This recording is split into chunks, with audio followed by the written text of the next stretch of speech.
Good afternoon, everyone, and welcome to another OSR tabletop live stream with myself, DM Bloodworth. I know I'm going to have a few people that asked to join in on the panel, so once we get started with that and they start popping in, we will go right deep into our discussion. Uh, what is this live stream going to be all about? Well, primarily, what we're going to be talking about is we're going to be talking about DMing and or GMing, so dungeon mastering or game mastering in our selective segments of the hobby. So that includes, 5e or Pathfinder, and then that includes also OSR and indie gaming. And over the last couple of days or possibly a week, this huge discussion has been taking place. Um, I think initially prompted by an article that 5e is struggling with too few dungeon masters, whereas the OSR um, doesn't quite have that problem. What the OSR I think has is an issue where you could be willing to be a game master or a dungeon master, and um, when you go on Roll20 or some other venue to run games, we have a slightly different or difficult task in filling up the table. So on one side of the aisle, if you want to call it that, 5e has a hard time attracting people willing to run games, and the OSR has plenty of people willing to run games, but we're having a harder time potentially attracting a lot of players to actually fill up the tables. Now, my experience has been, both directions, and we have our first individual joining in, so I'm going to bring him in. Hey, how's it going, Tunka Todd? Yeah, it's actually Tunkatod. It's kind of Tunka. a family nickname. When I first became an uncle, my niece, when she was learning how to talk, could say Uncle Keith, Uncle Trent, Uncle. But when it came time to say Uncle Todd, it came out Tunkatod every time, and just the name stuck. Well, that's awesome. It's probably better than Uncle. It's unique. So, well, welcome to the live stream and on the panel. And we, excuse me, I was just doing a little bit of an intro, and so I don't know if you caught that, but basically, I was talking about the fact that there was an article about a week ago that was claiming that 5e, and I think they were very specific. They said in New York City, 5e is struggling with not enough DMs to run Dungeons and Dragons 5th edition. And then Questing Beast actually did a video almost a week ago as well, where he kind of broke down the different expectations, I think, at the table, and then listening to his video and thinking about it. And I actually planned this live stream before I was aware of his video. I actually projected this live stream back on the weekend, I believe, or very close to it, possibly Monday. And I think it was the weekend, though. And so I just wanted to, kind of talk a little bit about my experience and then bring, actual dungeon masters or game masters on to talk about their experience as well. Excuse me, I'm a little bit out of breath. That's all right.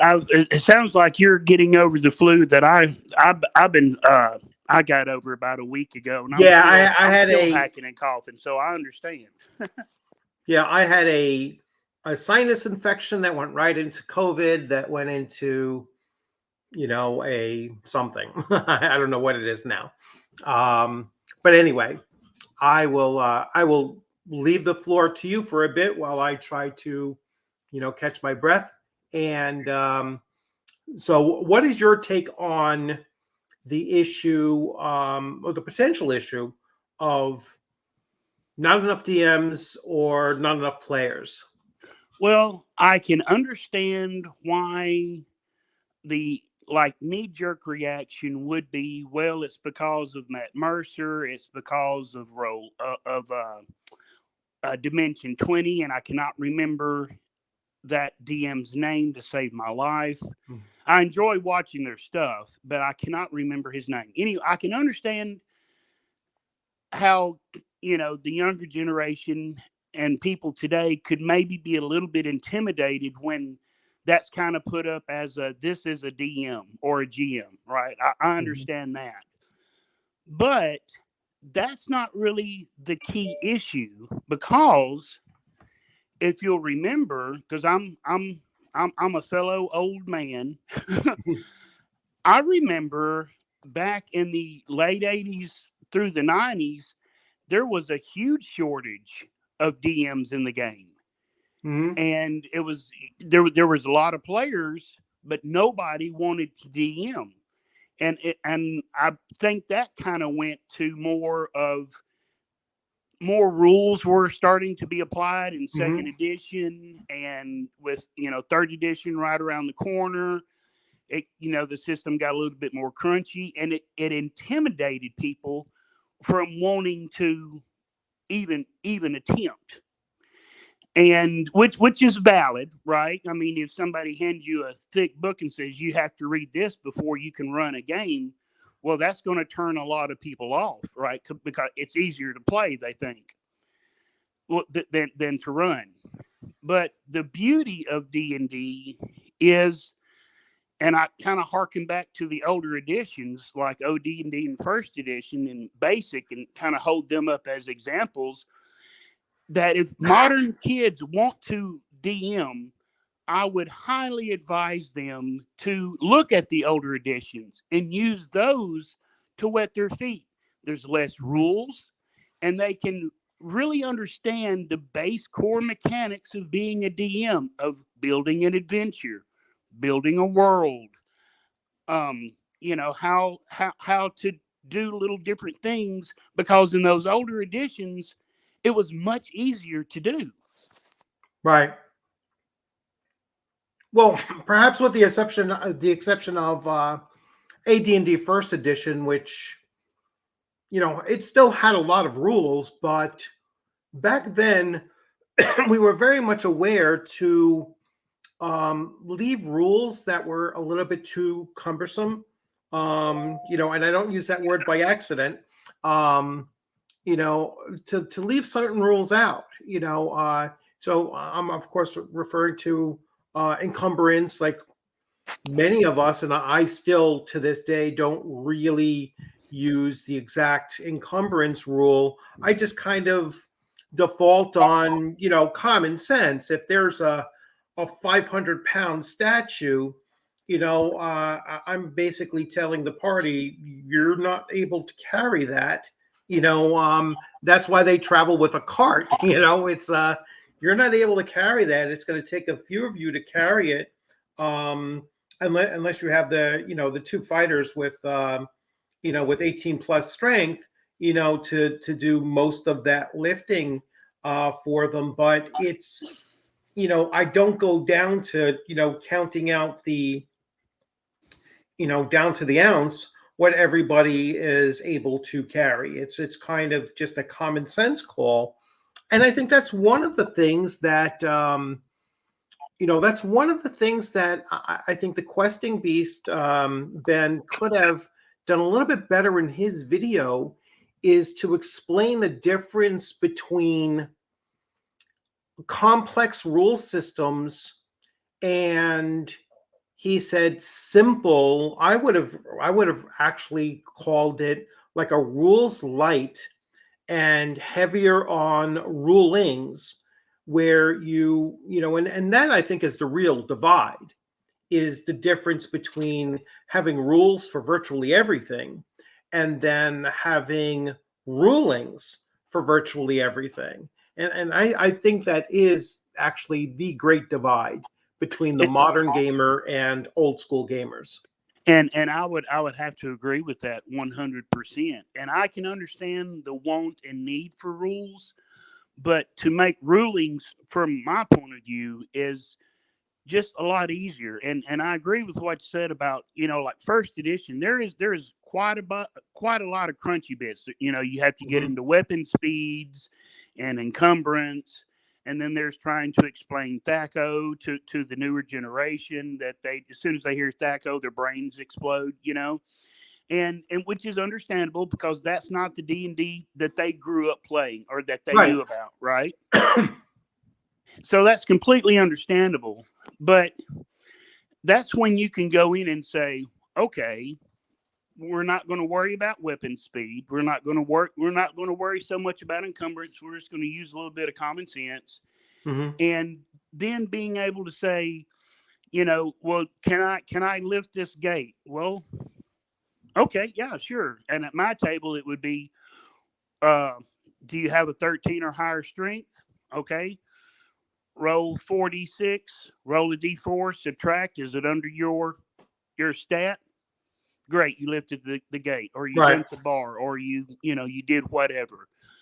And because in first edition and some of the older editions, that you had to roll percentile dice, and that kind of became kind of a little bit hectic to keep up with. Right. And so I was like, well, do they have above average strength? Okay, well, I'll give them a D4 bonus to try to roll under their stat score. And Right. if they do, great. If they don't, well, it's a little too heavy. And then if another person said, well, I want to try to lift the gate, then I would say, well, with both of you on the gate, there's no need to roll. You can lift the gate.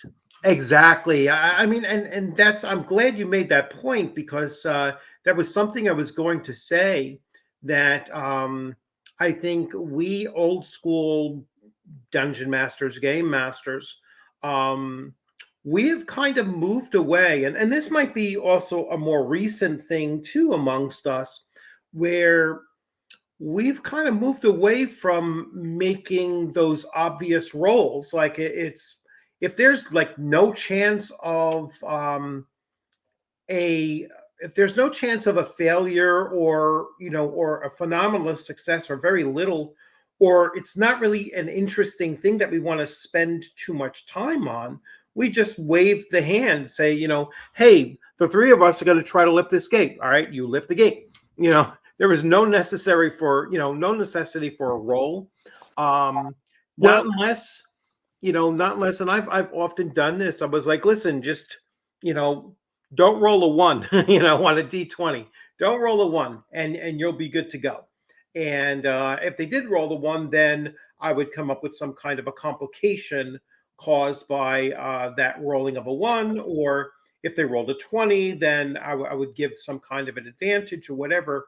But in general, for mundane things, there should be no rolling taking place, and I think it's I think it's one of the problems that I see with one of the problems that I see with fifth edition is some of those automatic those automatic rolls that take place. So it's like, I hear people always talking about, well, everybody walks into the room, everybody make a perception check. Why?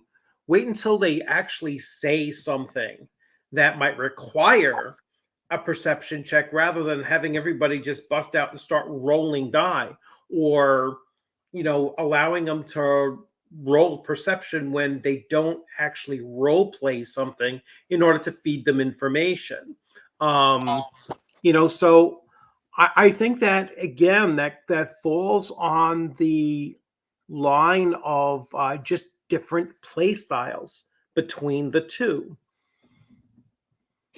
well, yeah, I agree 100% because, and once again, the role playing aspect, that's something else that I think was kind of taken out of the game a little bit.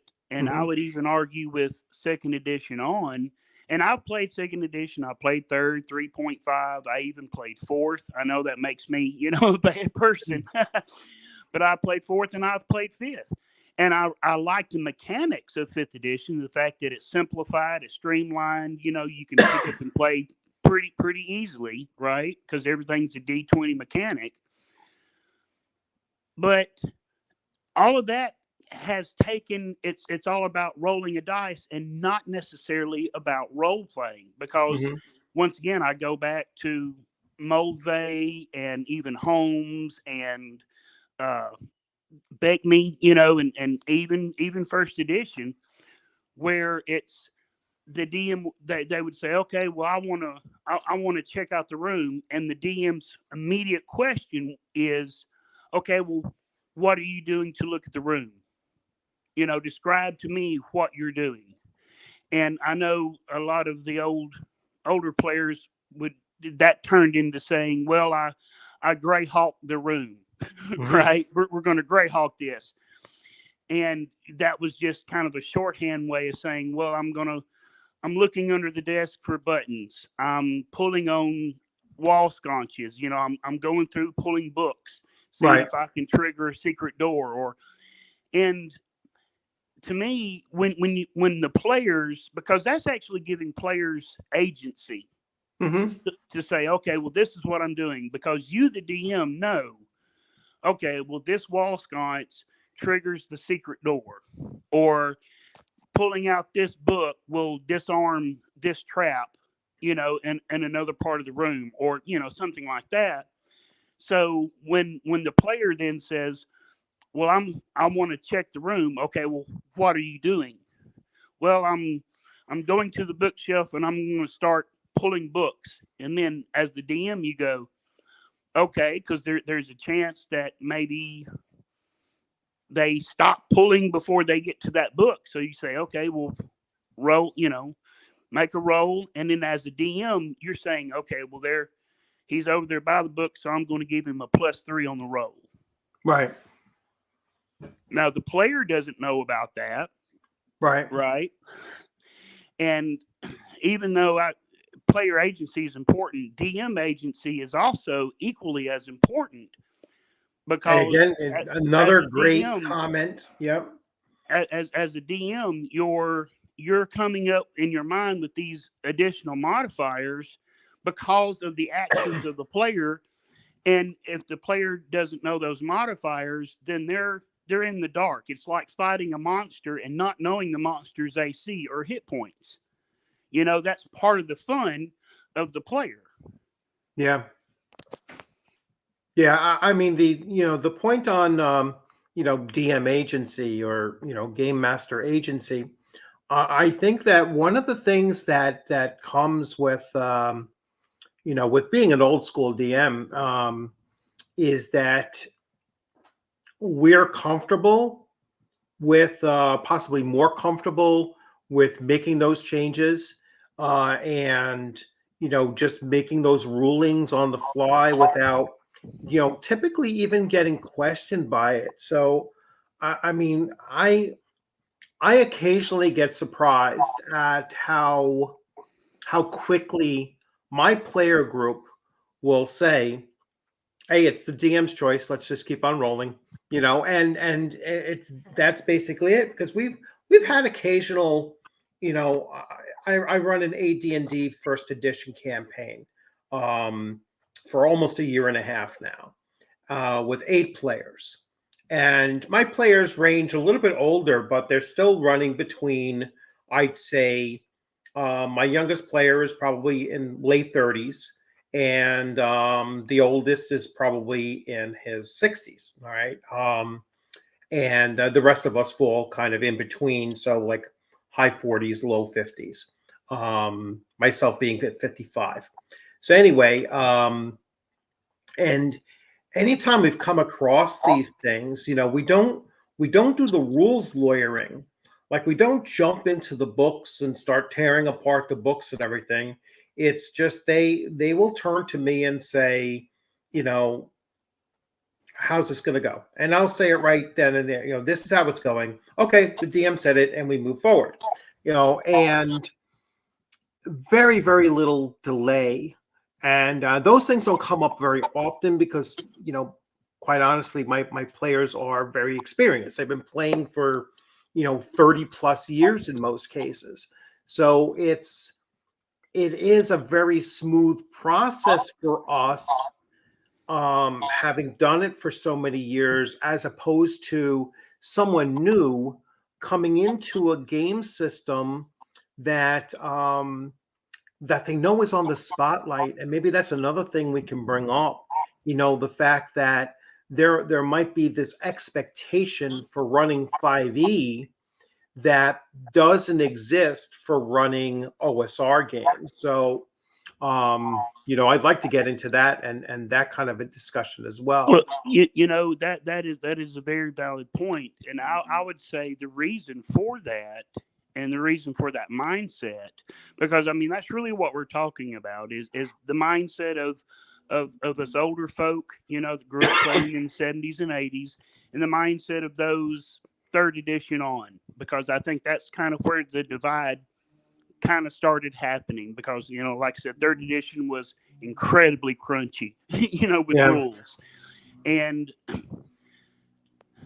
what caused that division is the amount of crunchy rules, I think, because when we grew up, it didn't matter if it was Holmes, Basic, Beckme, First Edition, that the edition didn't matter, or the color of the box it came in didn't matter, right? Because it was all just D&D anyway. And as DMs, the game gave us the freedom to make stuff up on the fly. Yeah. And it allowed the, because that's, come on, let's face it, as a DM, that's part of the fun of DMing, right? Yeah. And as soon as they started trying to codifying a lot of these rules that beforehand were either hand wavy or, well, we'll do it like this time until we can figure out a better way of doing it. Well, then they codify the rules. Well, that just puts more pressure on the DM of, that's another rule I have to learn. Well, that's another rule I have to learn. Right. And then on top of that, and we'll take 5th edition, for example, a lot of that is gone, right? A lot of the kind of crunchy bits are gone, but it's still that part of DM agency is kind of taken away. And a new pressure is put on. Not only is there, other rules that you're putting on the DM, but now all of a sudden, because of well-known DMs on YouTube and, everything else, they think that they have to measure up to that. Right. And the secret is, no, you don't, because I don't care what edition you play. I don't care about any of that. The first time you run a game as a DM, you're going to think, what have I done? What have I got myself into? Because all of your best laid plans will fall apart as soon as the characters touch it. That's part of the fun of the game for absolutely. DM. Yeah, you can't judge yourself by measuring yourself against other DMs that are more experienced. A lot of people don't realize Matt Mercer, who is a fabulous DM. I enjoy watching him. There's a lot of stuff I learned from him, and because, like I said, I'm an old man, but you never quit learning, right? And then my train of thought left me. One of the downfalls of being an old man. And actually, that was an accusation that was recently made in another response video, basically saying, well, we like simpler rules because we're getting older and we can't remember all these things.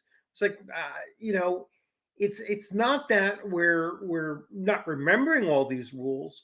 We've been around long enough and played long enough to realize that some of these rules are just not important in order for there to be, that dynamic, cinematic or dynamic, fun happening, and the spontaneity of what's going on, which alludes to like what you were saying. You know, when the players decide to do something that you had no plan for, um, an old school DM is going to know how to handle that, and they might even look forward to it. You know, I love getting surprised by my players coming up with these unique ways of getting around things. I was like, all right, that's pretty cool. I'm going to go with that. I've even changed.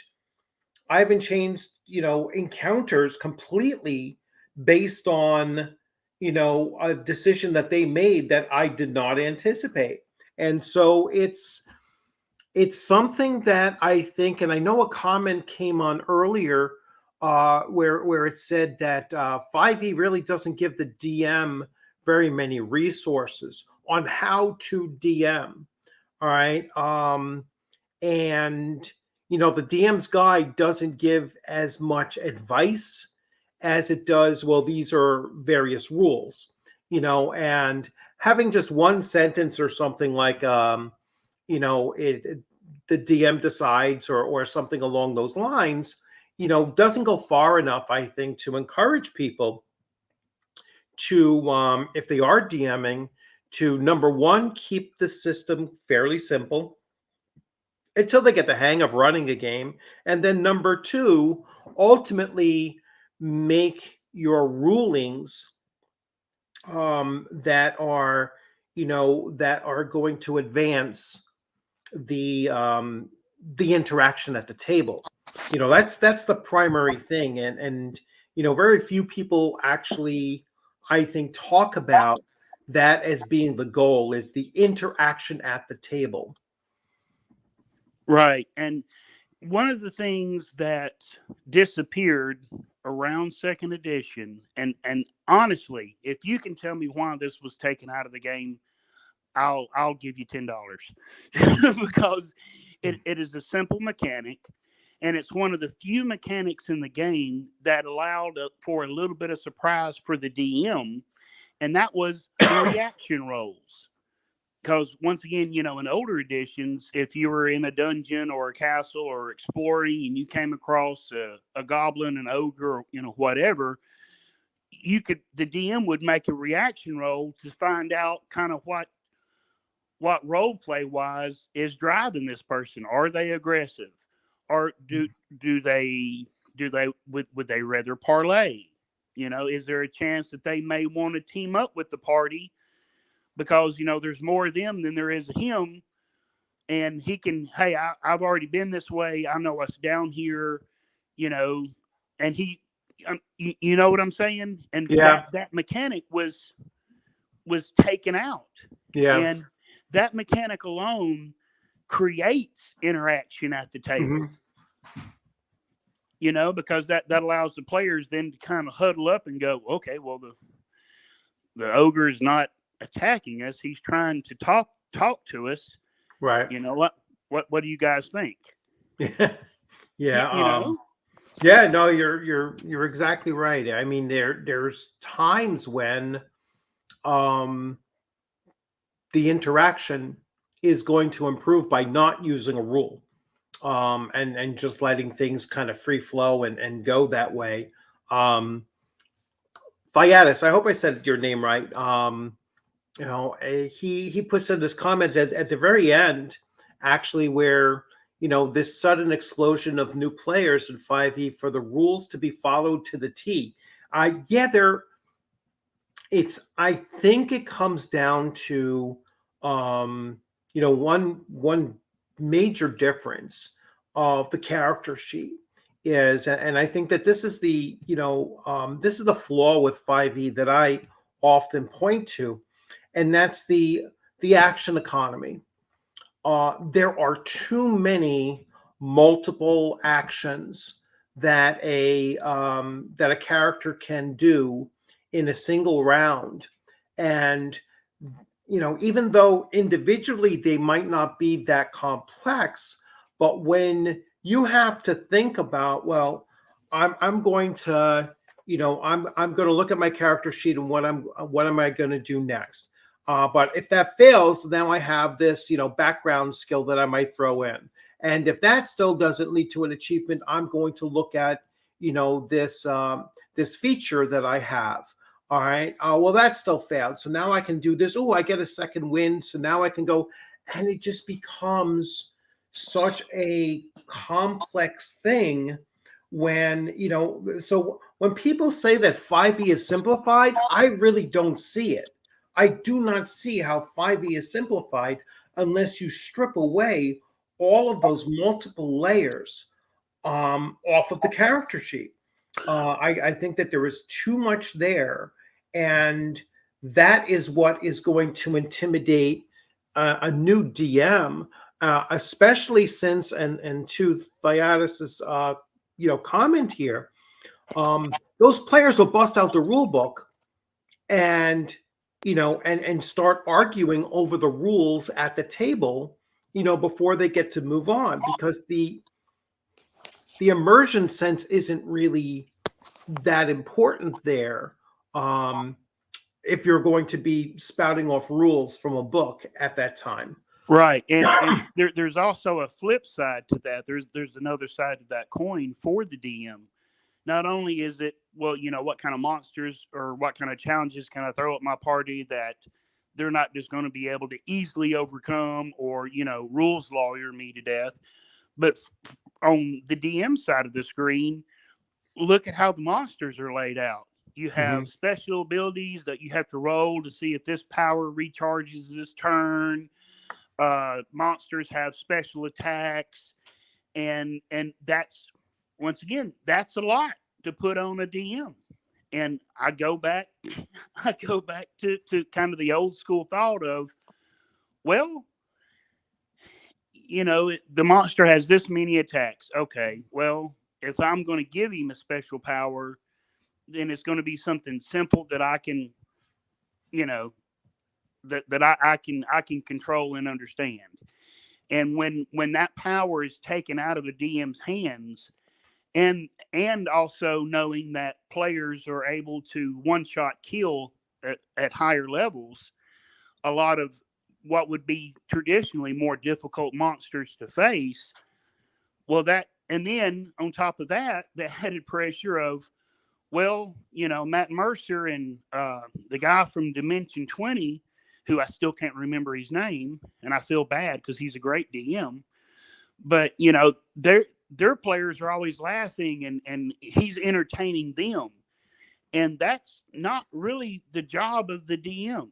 The DM's job is actually very, very simple. When you boil it all down, it's you create a situation, you let your party interact, and then you come up with consequences for their actions. Yeah, it really is, and but that's not explained by Wizards of the Coast in their DM's guide. I mean, that's really what they need to do, is they need to come out and they'll say, listen, this is not such a daunting task. All you need to do is create a room, create a situation, and then when the players walk into there with their characters, you just explain what they see, smell, hear, feel, whatever. Just give them the senses, and then wait for how they respond. It's that simple. And Right. It's something that Questing Beast brought up in his video as well, was that old school DMs create location centric scenarios, whereas the modern players are looking for a player character centric story to be told, and the DM is to be telling this grand story that incorporates every single player's character into that grand story, almost as if it was either already happened or currently happening. And it doesn't lend itself for a story to collaboratively and organically just develop from action. It's almost like trying to presuppose the story before they've done anything. It's because a lot of the plot armor is Mhm. what I call that, and that's another aspect of DMing that has changed, right? Mhm. Because beforehand, the stories that the people at WotC talk about, hey, we're creating a story. That phrase is technically true, but the part that they leave out is it wasn't all pre-planned by the DM that this is the grand story arc. It was, well, you find a dungeon, what's in it? Well, let me roll some dice, Yeah. and then the DM on the fly says, okay, well, I've rolled up a couple of orcs and some goblins and a little bit of treasure. So what are these orcs and goblins doing here? Mm.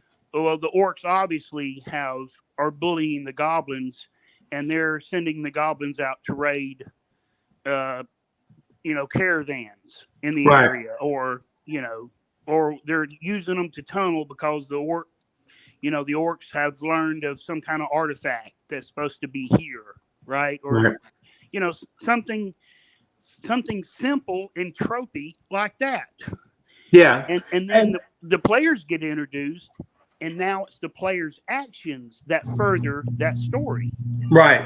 And You know, as a and DM in those situations, if the DM is just silent and listens, the players will give the DM all sorts of great ideas on what this mystery artifact might be because they'll be talking about it.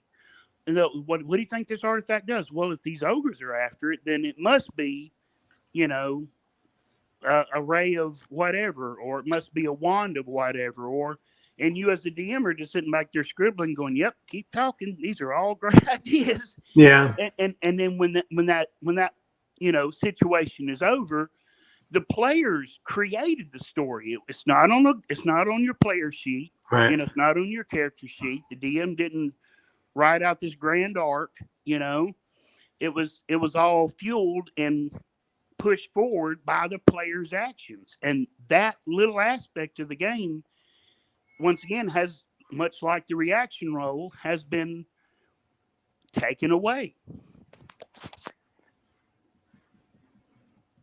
Yeah, I'm just reading this comment here. So, to my point about incorporating character-centric stories, it's hard enough to do that with just two characters. Try five whose stories are completely incongruent because you, as the DM, were expecting to allow all WotC-based materials from any which direction. Yeah, I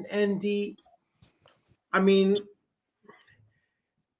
there's ways that you can do that to kind of cluster up the various player characters and their what their goals are, and then create something that will hit a few of those in one shot.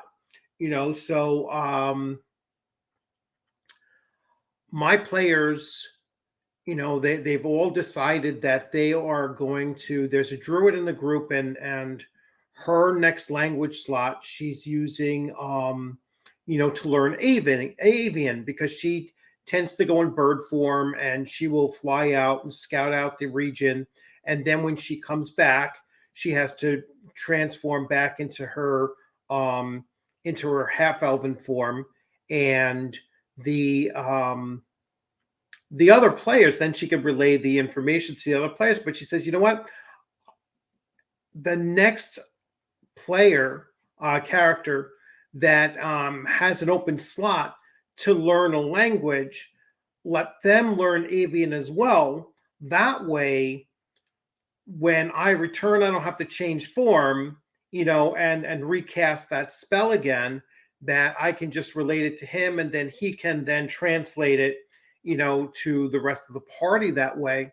And this is basically taking the various goals of multiple players in the group, and for their secondary skills or their you could expend. I let my players expend a weapon slot for a proficiency slot. If they wish to do it that way, and it's just a way of killing more than killing two birds with one stone. To use that metaphor, in that situation, it's a way that you combine up so that you don't have to necessarily deal with each individual player character's goal. You can combine them up to make it a little bit easier. So let's move on. But let's see.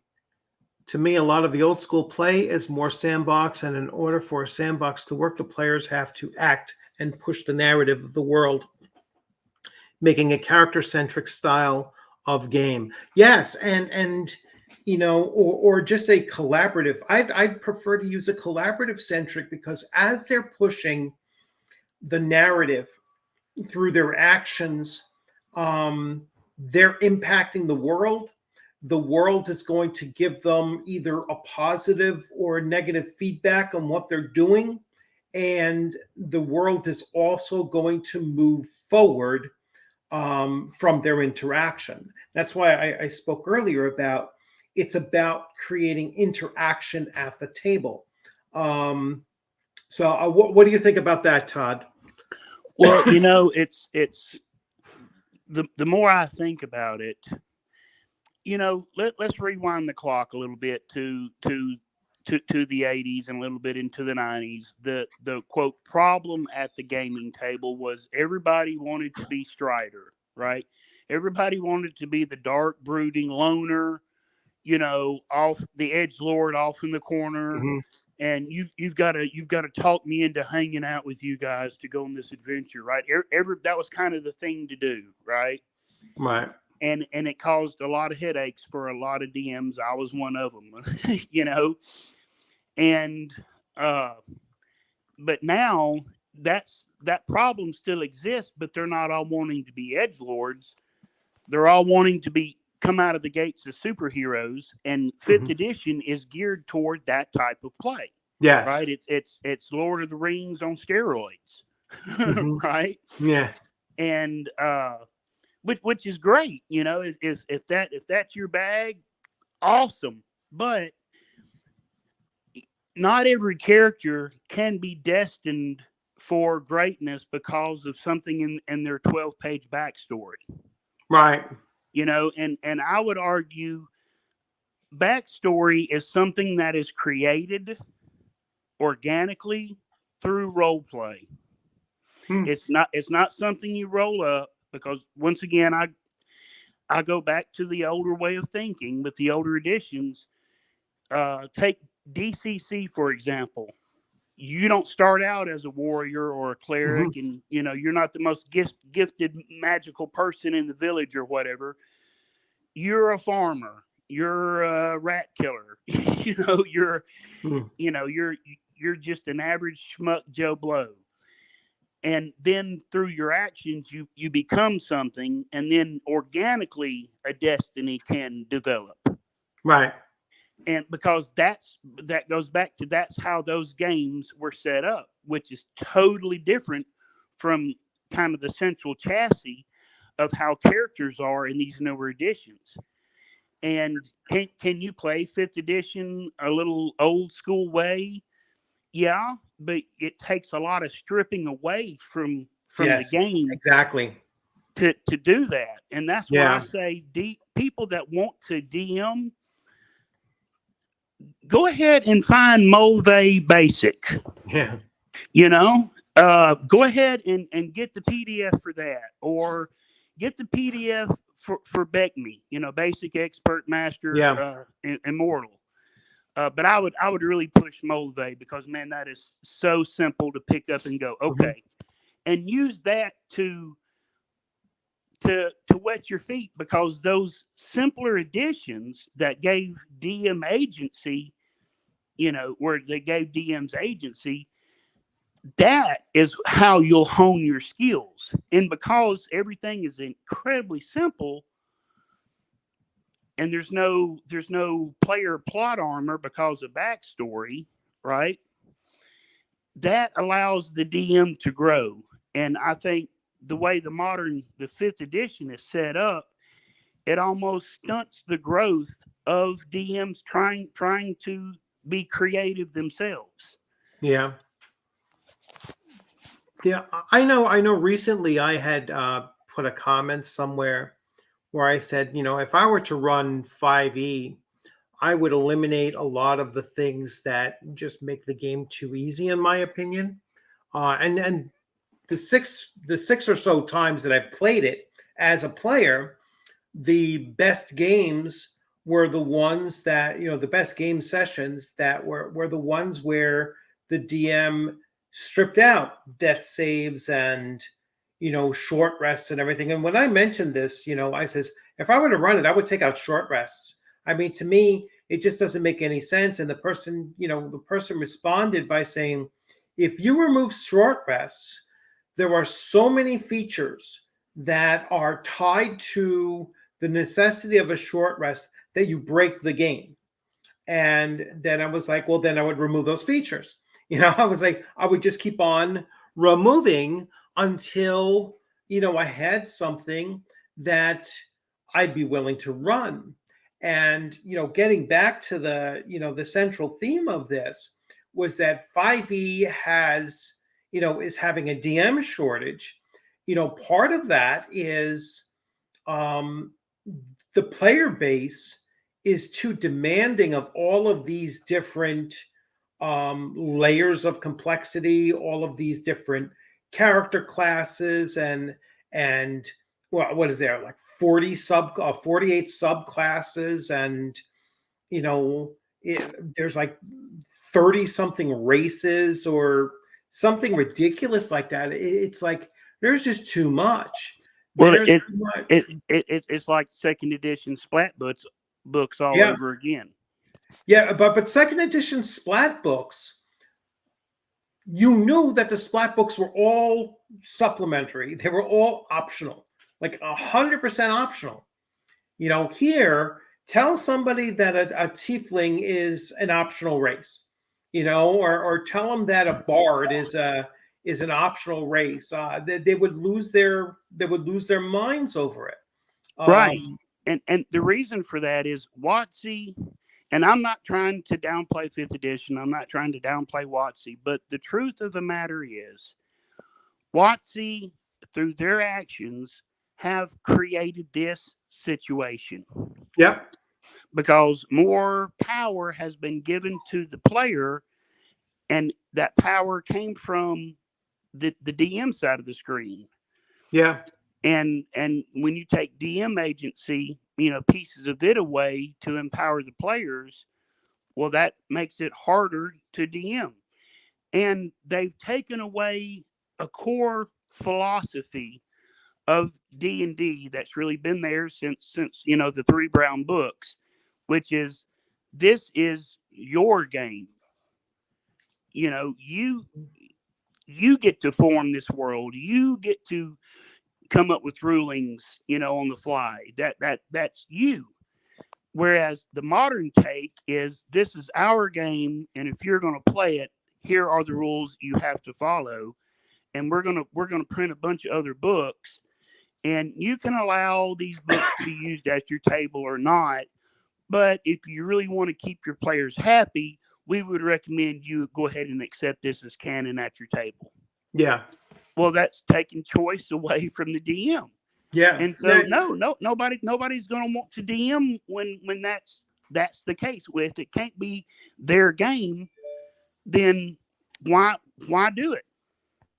Yeah, their game, their world, their basic setting that they're looking to do, or whatever it really does. Like you said, it really does strip the person of wanting to run it. They were like, you know what, it's too much work, or to have as much story as they're demanding.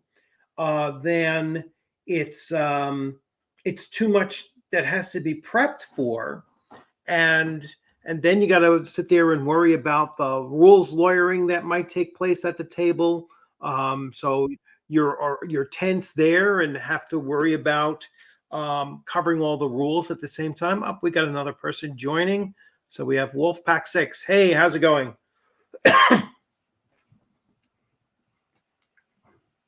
I guess you're waiting for your mic to log in. I am. I've got the YouTube window open, and I'm getting like an echo here. So let me close one. Yeah, and see if that works. Yeah, sometimes that's got to be closed. Is that better? Yep, that's better. Okay. Well, thanks for having me in. No problem. Thanks for popping in. So yeah, so we've been going back and forth with the various, I think, stages of kind of breaking this issue down, talking about really the different play styles of the modern gamer and what they're looking for at the table, as compared to like old school, and how we either played the game or ran the game, and have been pretty much doing about the same ever since. So I'll let you jump in, Wolfpack. So what do you want to talk about? Well, I was kind of trying to get a feel for the room and see what you guys were talking about before I jumped in. I think I've got a similar experience to you, Blood. What do you go by? Bloodworth? Blood? Yeah, you could just go, Blood is fine. Okay. I have a similar experience. I grew up in the 70s and 80s. Was exposed to or introduced to D&D in the red box, the BX series. Played it a lot with my friends until probably the end of middle school, beginning of high school. Then like you, pursued a military career, and kind of just dropped off the D&D circuit, except for a couple of games here and there until I retired. And now I've got children of my own. The friends are scattered across the entire country, right? And really, my gaming group, such as it is my family. Right. So I've got kind of a captive audience, and I don't have a whole lot of I mean, there's obviously it's a role playing game, and I allow a lot of freedom to my players, my children, to play.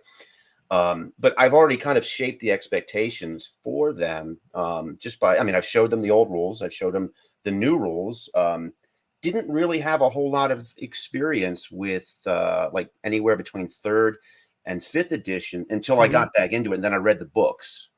Right. And I thought, and then I tried to jump in and figure out what the culture was like and what people are talking about and all the controversies that have happened in the intervening 20 years or so. And I don't know.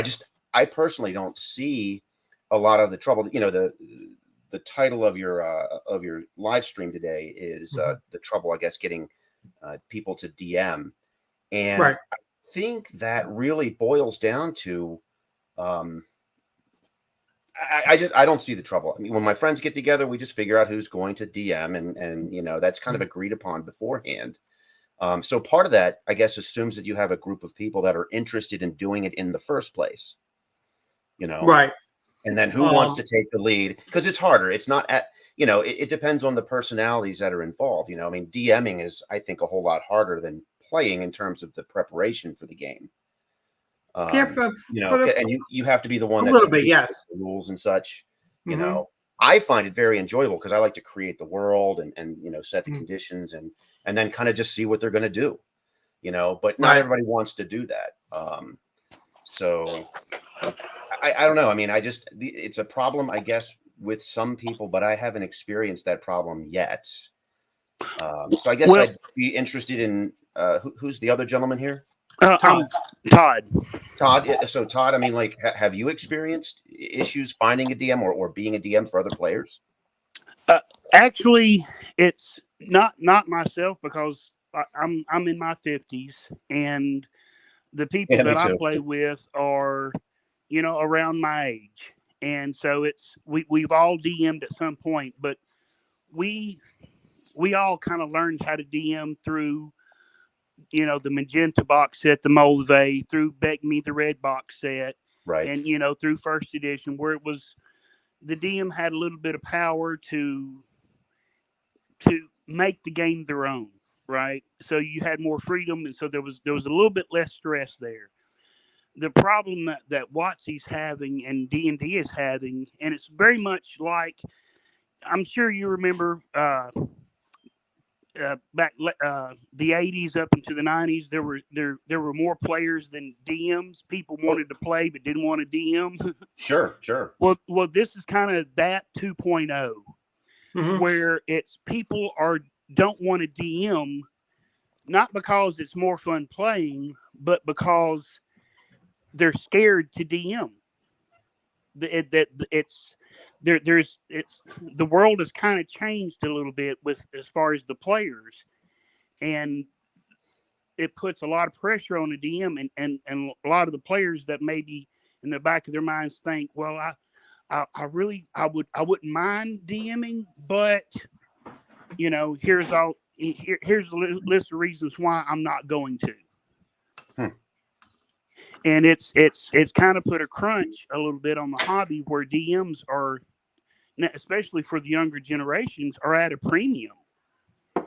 And it's really sad. And that's why, like earlier, I was saying, for the people that want to DM, go grab PDFs of BECME or of the Moldvay, and use that simple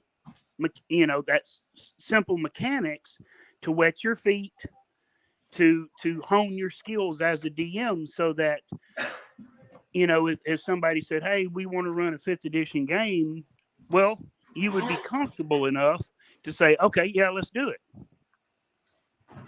because that comfort level isn't part of it. 5th edition for the younger kids makes DMing a non-appealing thing.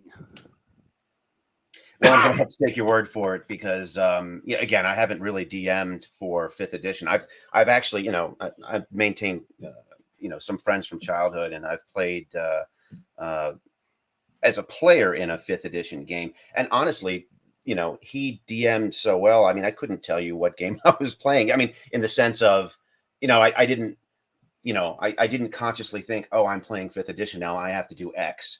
I mean, he showed me the new player character record sheet, and we came up with a character then.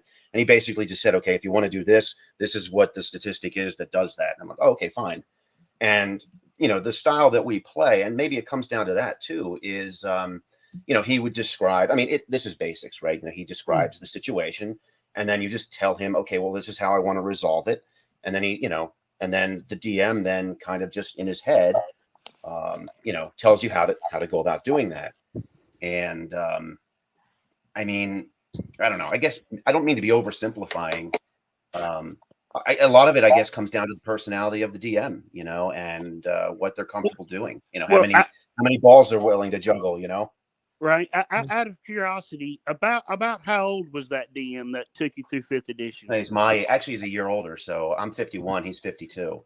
Okay, so he grew up learning to DM with the older editions, and so to him, it was not a big deal. Yeah, I mean, our experience was almost identical. We came into it same, BX paradigm. We moved over to AD&D when the books came out. Right. I went all the way up to like 2nd edition, and that's kind of where I dropped off the map for 2 decades. Right. Yeah, I stayed because I was the consummate nerd growing up. Every time a new edition would come out, it was the new shiny thing, so, oh yeah, let's play this, Right. But, no, I get it. I would like keep my finger on the pulse of like what the books were coming out. It's just that the opportunities weren't really there. I was in a military group, and it just wasn't something that my peers at the time did. I would play, we would try to get together when I was on leave, and there was a couple of times where we did, but most of the time it was just me kind of going to the bookstores on my own, and kind of taking a peek and seeing what's going on. But right. Well, like kids and younger people today that have never DM'd before, what they're facing if they want to DM are things that are kind of mechanically built in to the rules. And it's like what Blood was saying earlier, the players these days want to play raw, rules as written. okay. So rulings are no longer really a thing in the game. and it's taking power away from the DM. And when that power is taken away, you're given more rules to learn. And if you've never played third edition, it is as crunchy as Captain Crunch cereal. There was a rule for everything. And it was, even for me, not saying I'm the world's greatest, but just my experience of DMing when third edition came out, I was a little hesitant to want to DM third edition, because it was, somebody would say, well, I want to do this. How do I do it? Oh, okay. Because the power of making a ruling was taken away, and it was, well, let's look up the rule. Right. Yeah. And that continues to this day with the kids in fifth edition. And I say kids, everybody's a kid to me, Sure. But and that is daunting.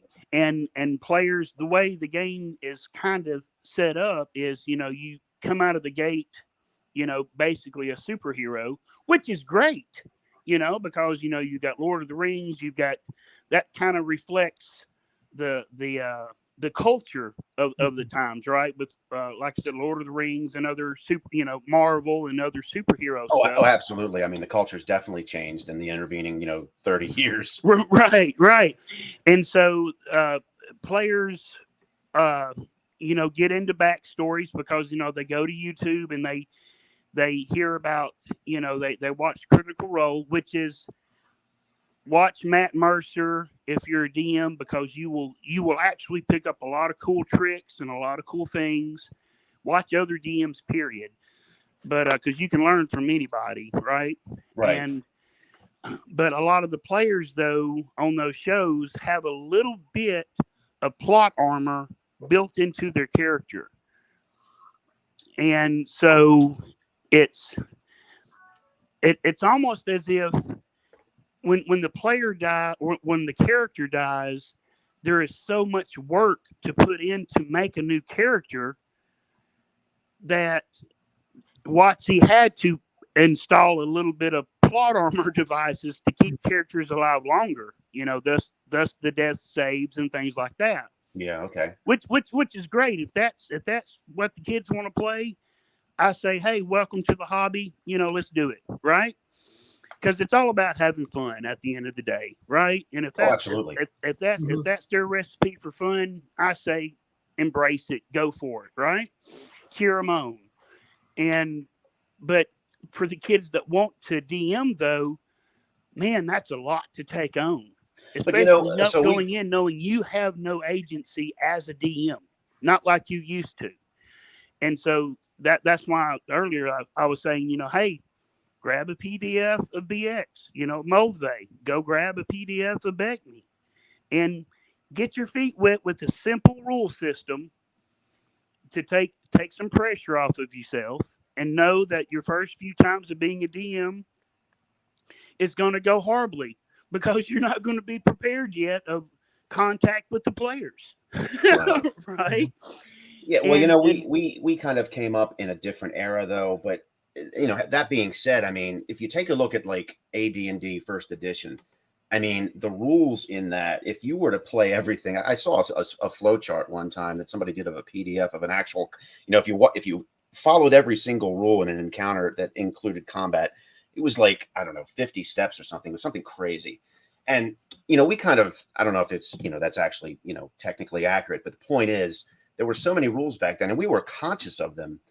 But if there was ever anything that we thought was slowing the game down to the point where we were just no longer enjoying ourselves, we just wouldn't do it, or we'd have the DM kind of just make a ruling. Like Blood was saying, rulings over rules. I don't know. I just so I guess what I'm saying by that is, if fifth edition has become so complex, I guess what you need to do now is just kind of get the message across to any potential DMs that ultimately it's on you. What are you going to include? What are you going to allow? And take it from there. You can still save characters with, that are worried about character mortality, I suppose. But if you allow all these rules to impede everybody's enjoyment, I mean, then you're no longer having fun by definition. Right. I mean, again, I'm not trying to oversimplify, but does that make sense? Yeah, no, it does. I was going to point out two things.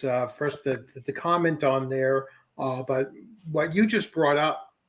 So I run AD&D First Edition, so that's right now that's the only game system that I'm running, Awesome. and I've been running it for a long time. I have 8 players.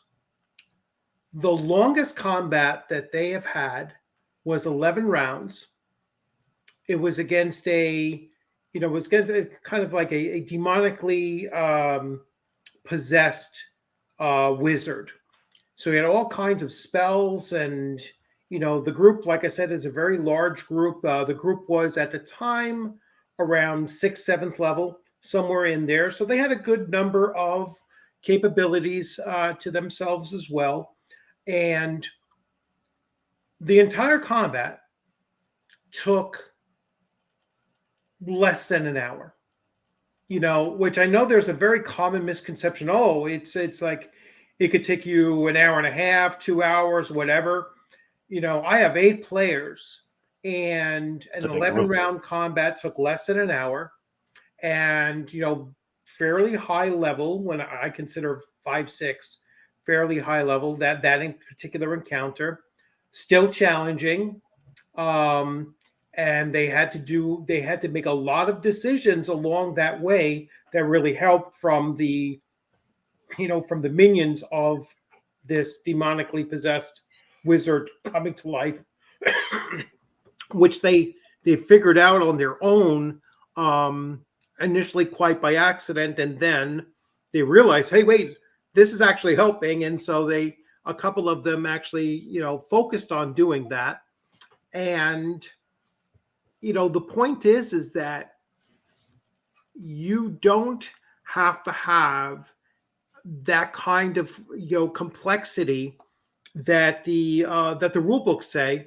Like, I'm not doing weapon speed factor, encumbrance, and slow down this or that. We did at one point run into a rules issue with with the druid in the party trying to counteract something that the wizard was utilizing.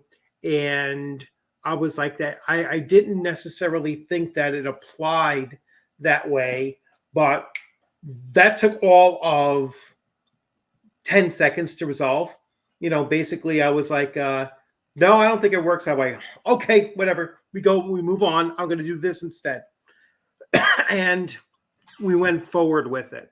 Then when we revisited later on, I was like, you know what? I'm starting to see your argument, but it was, in the moment and everything, I didn't want, I wanted the action and the whole thing to just move forward in a much more cinematic way. It really did, I think work out for the best, under those circumstances. And so it's not just rulings over rules, but it's also, engagement over rules. It's the action, if you want to call it that, or the cinematics over the rules as well. And that keeps on getting back to that, is everybody having fun? And that's something that I always focus on, is that yeah, you might be a little upset that I didn't let you speak with animals to talk to a were-rat, but the in the end, it just moved the action forward that much faster. And so I think that is something that newer players, and I'm certainly not talking about, throwing a wide net over the entire grouping. There's obviously exceptions to everything, but newer players tend to really get hung up on those things. And Wizards of the Coast actively neuters DM rulings by saying, by creating so many rules, and by creating automatic rolls and doing that kind of thing to kind of take the DM out of that equation. And I think that that's part of the reason why they're having trouble attracting dungeon masters to 5e, is because it really is a thankless job to do. Right, and Wolf, you hit the nail on the head. It's all about the mindset, and because we grew up in the 70s and 80s, and we grew up with our what we saw D&D as, right, with OD&D, BX, Beck Me, first edition, second edition. A lot of the younger guys, third edition was their first introduction to D&D. So to them, D&D is crunchy rules. And so therefore it develops a different mindset, right? And then for people that fourth edition was their first encounter with D&D, well, that's what they're going to relate D&D to. Sure. And for the kids just getting into the hobby now, which I think the growth of the hobby is fantastic and should be celebrated. But when they're getting into it, they think D&D is fifth edition. And from their point of view, they're 100% right. But it creates a certain mindset. And the mindset really makes it unappealing to want to be a DM. And again, I say, if I was running WotC, I would grab BX and Beck Me, and I would modernize it with just base core mechanics of fifth edition, right? Yeah. And teach DMs, this is how you build a dungeon. This is how you stock a dungeon. This, here's some ideas to create a town. Here's some ideas to, right? Because the older editions did that. Fifth edition doesn't. Right. And to do that, to kind of take pressure off and allow DMs, teach them how to make rulings, because that's all but taken out of the game now. And I think if they were to do that, man, I think they would be flooded with people wanting to DM, because the pressure would be off a little bit, and they would be able to be themselves and be creative. Yeah, absolutely correct. 100%. I mean, the fact is that they don't give them the tools. They don't want to give them the tools. They know that these tools exist, and they know that, it was there wasn't a problem, at least in my experience, there wasn't a problem in finding a DM back in the day. No. Now we tended not to flow from group to group to group as much as you do today. And that really goes to the comment that I put up there now. Online options have fragmented the hobby. I don't know. I don't necessarily look at that as much as a negative, if that is how that's coming off. You have to play with people online and play that than the players that would rather play in person. Yeah, I guess that's a certain division amongst them, but I don't see the online play as being a net negative. I think that overall it's a net positive, because so many of us, and I'm not just talking about the 2 years of the pandemic, but so many of us, that's our only option. Number one, we've been able to run a lot of different groups and bring a lot of different players to the various games that they're running that we would not have been able to do going to our local library or gaming shop, which virtually they were closing down before COVID, let alone now. There's just I think that, having a fragmented hobby, I think that that's it just skews too negative. I think that the online options have been a boon for the hobby in general. But anyway. Well, I mean, look at what we're doing right now. I mean, we're having a conversation online, and one of the role-playing games that I did, or one of the sessions that I had, was with one of my friends who DM'd 5th edition, and he's on the West Coast. I'm in the Midwest, and you know, that would have been unthinkable for us growing up, but now it's possible. You know, and you can do that. I mean, you need to find a solid group of people that want to play together and agree on the basic, you know, premises. But once you have that, then you're off and running. I think part of the issue, though, is with us growing up, you know, kind of like near the beginning of the whole thing, is that a lot of it wasn't defined for us. You know, I mean, there were rules, of course, but the worlds were still kind of, you know, beginning and growing. And you had everybody like, you know, there was Dragon Magazine and White Dwarf, and you had letters to the editor, and people were still kind of like coming up with all these, you know, these ideas and kind of sorting things out. And now a lot of that's defined, you know, for many people. You know, the unknown parts of the map have kind of been colored in, so to speak. Right.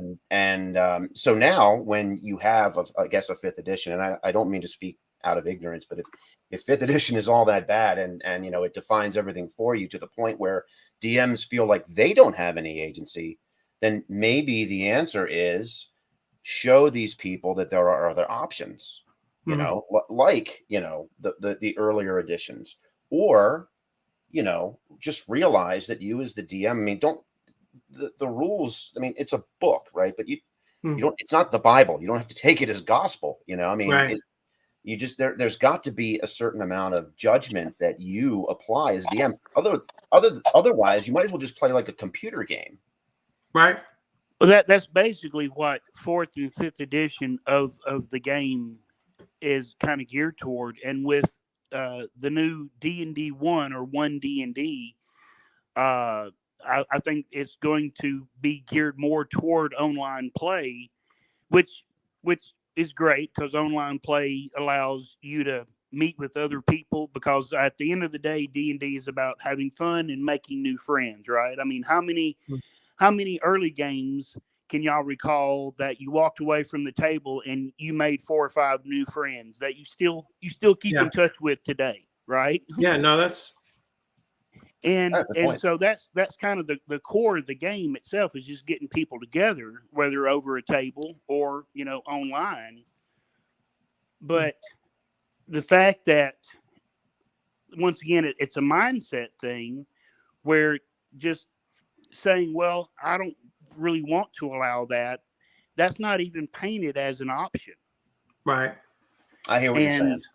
It makes, you know, it makes it would be like if you come up to a wall and instead of thinking, well, let's just tunnel through this wall, you know, it's, well, no, you can't tunnel through the wall because that's not allowed. You have to stand in this box, and you have to, you know, try to grapple, to climb over the wall. You know, that's the only acceptable conclusion to this, is that you have to do it this way.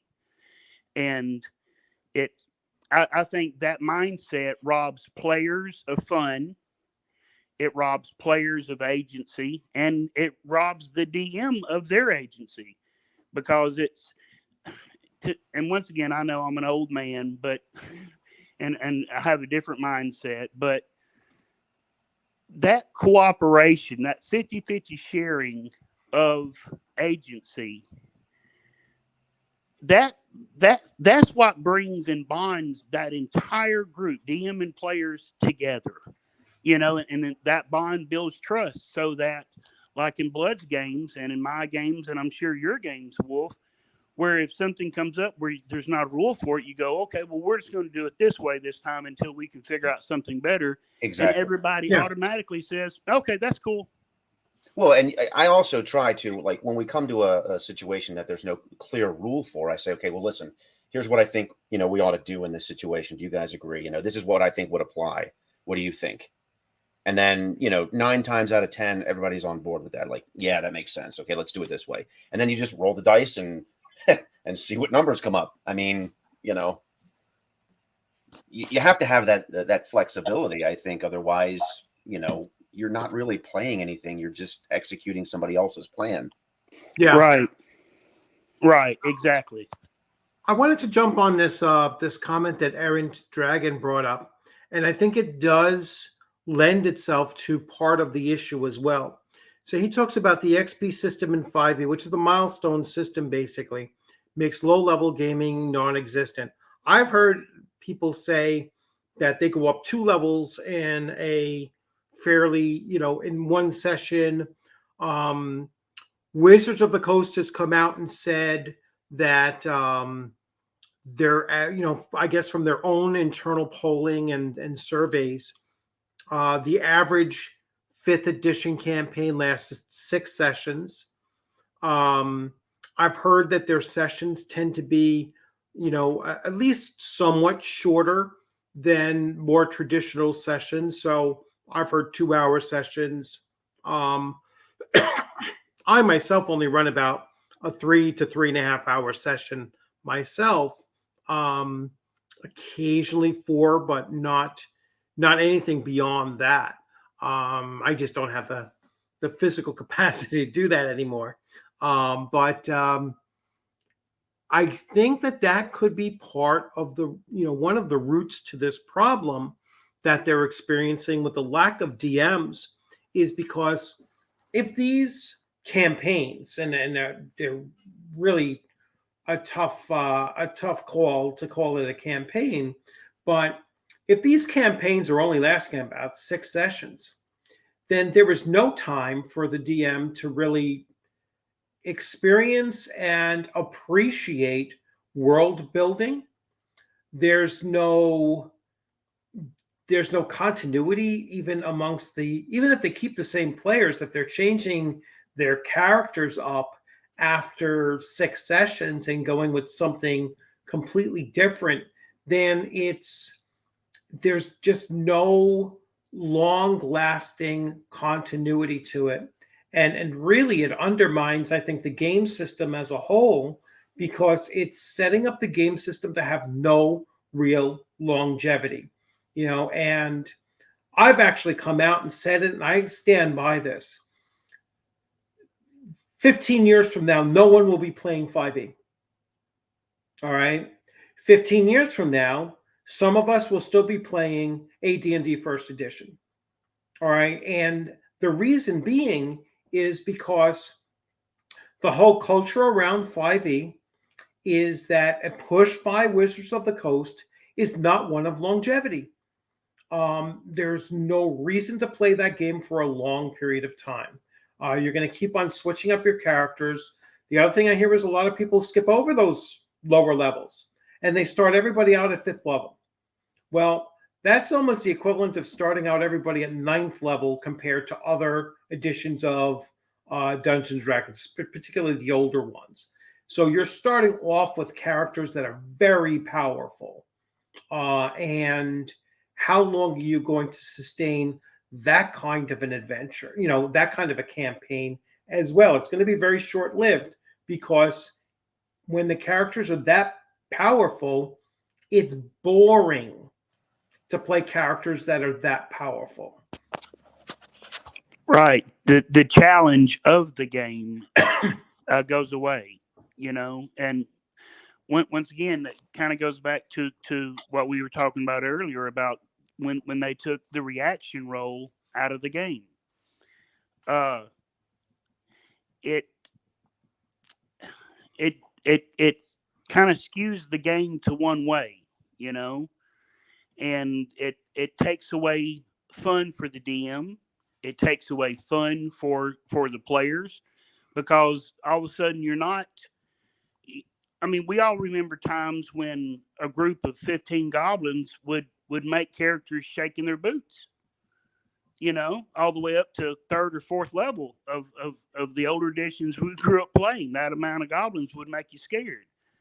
And that made the game fun, right? Because it was a challenge, and how are we going to overcome this? Well, the way the gameplay is now, the characters start out, when compared to older editions, much more powerful. All of a sudden, 10, 15 goblins, well, everybody can cast spells. Everybody can see in the dark. There are no complications put in your way of overcoming an obstacle. And so you just breeze through it, and what's the fun in that?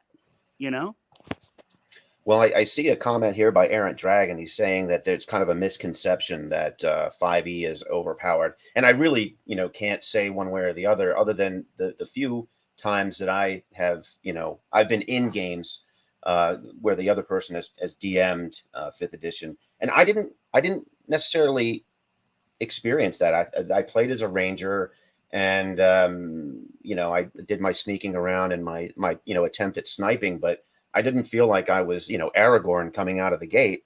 I think there was definitely a sense of, danger.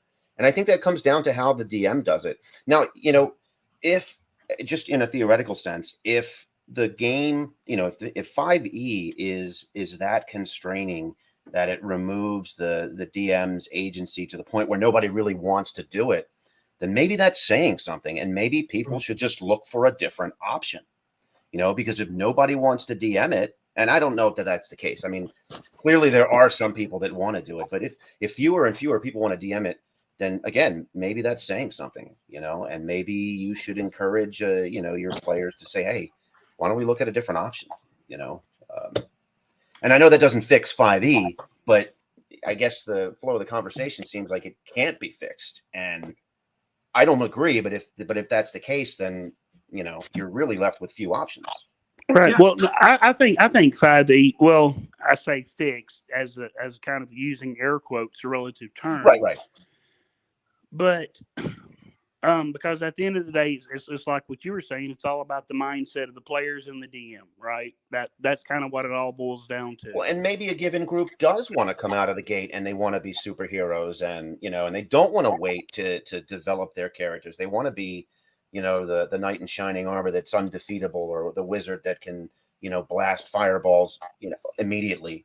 But that's not the game I want to play. I want there to be a sense of struggle and overcoming odds, and people talk about building stories. That's how you build stories. It's the experiences that you have. If your experience is, you start the game, you see the dragon, you blast him with a fireball, and you go back to the inn, where's the story there? I want to have to struggle. Where's the dragon's weakness? How do I get to his lair? Can we collapse the cave on him? Is there a secret? I mean, a special weapon that we can use? There's got to be an element of challenge, but some people maybe don't want that. I don't know. Right. Yeah. And it's not, and I know we've been using broad terms, but it's like what you were saying again, Wolf. Not all 5th edition games are like that, right? I played in a couple of 5th edition games, and I enjoyed. When I'm a player, I enjoy dwarven clerics. Just love playing them, and my character starting out could do more stuff than what I was used to. But the turnoff that I had as far as just the gameplay, and this is just personal taste, right, was I could just, as a cantrip, cast Scorching Ray every turn, and where's the fun in that? Mm-hmm. It was, yeah. and our DM was really good and had a really cool, situation for us, and that part was fine. But there were so many things that were just available to a first level player that it was just like, well, okay, I'll do this. Okay, and the chances of you succeeding are very high, right? I mean, you have to roll incredibly poorly not to succeed with all the bonuses and I have +3 to my wisdom, and I have this that makes it a +5, and then I have this that makes it a +7. Well, before too long, as long as you don't roll a 1, you're good. Mm-hmm. And it, to me, the challenge wasn't really there, and if there's no challenge, then you don't feel like you earned what you got. Exactly. Yep. Right. And that feeling of earning a win, right? Outsmarting your opponent, or overcoming some big obstacle, and this cool thing is the payoff. that's the story, right? But the reason why WotC, I think, is trying to get away from that type thing and push like a different narrative, and that is hurting the hobby and their bottom line, is because why allow someone to make up their own rules when we can continue to sell rules to you online? Hmm. Right? I mean, how many? Think about it. When is the last time a book just for the DM has come out? Oh no, I think your point is well made. You know, Yeah. and if they keep encouraging you to kind of make it up as you go, then at what point in time do you really stop playing their game? Yeah. You know, that's a valid point. But they, as the business owners and the creators of the content, have got to, you know, take the gauge of their audience and see what is it that they actually want. You know, and you know, the DMs are part of that audience, and if they want to have some kind of or some more say in the flow of the game, then they need to take that into consideration, or nobody's going to DM it, nobody's going to play their game. I guess the other option is that you make it all online and you automate the DM. But I don't think that's what people want ultimately. They want that collaborative sit around the table, at least that feel, you know, where you're interacting with somebody who's going to adjudicate situations. At least that's what I want. You know, I don't know about everybody else. So. Well, it's sad because the way AI is now, they could just do AI DMs, you know, and take the human aspect of that completely out. And then what does that lead to down the road? Does that lead to you putting on headphones and listening to an audiobook of an AI computer telling you what your character did and how cool your character is? Yeah, but they're not going to get the critical role storytelling like they're expecting, though. Well, no, and that all comes from the interaction with other human beings. Yeah. You know, so it's a, you know, I think you're both right. I mean, they have to be recognizing that there's a problem if it's coming up in news, in articles, you know, gaming articles, internet gaming network articles are saying there's a DM shortage. And then previously they had mentioned, well, you know, the average campaign only lasts six sessions. But when they said that, you know, I believe it was Jeremy Crawford had said, you know, the average campaign lasts only 6 sessions. He didn't say it as if it's a negative. Like, I don't think that he understands that it is. Just like they may not understand that there being a DM deficit is a real problem. And the reason why they might not be so concerned about it now that it's upcoming now, you know, at this time, is because they think that people are going to run the digital, virtual tabletop. And so it doesn't matter if there is a D&D shortage in DM shortage in the physical space. They're not that concerned about the physical space anymore. And the only online game that they really want taking place is on their virtual tabletop. They wouldn't care one whit if Roll20 suddenly had no 5e games running on it. Not until they come up with their own clearinghouse, which they have with D&D Beyond now, where they'll be able to start supporting what One D&D does by having people put in their submissions. But the thing that WotC is going to do with that is they're going to make that under the canopy of Adventures League, which means rules as written must be adhered to. It also means that once you give it to them, they have full property rights over it as well. You can't just take it and then sell it elsewhere. It's got to be exclusive. So they're doing a lot of things that where the community might be, getting concerned about it, but they're not. They don't really care about this kind of a discussion taking place. Well, in that case, I mean, they may end up holding an empty bag, because if you're going to, it sounds to me like the direction in which they're going is that it's more and more control held by the, Wizards of the Coast, to the point where there's, very few decisions being made by a DM. And it's going to go all virtual, or more increasingly virtual. And if you end up without having a choice or a say in the matter, then I don't know about you, but I'm going to move on. I mean, I don't really play 5e to begin with, other than if I'm playing a game that somebody else is DMing. I like the older versions, and I kind of, through the years, I've made a kind of a Frankenstein homebrew, Right. But so I'm going to play what I want to play anyway. I don't really care what Wizards of the Coast says.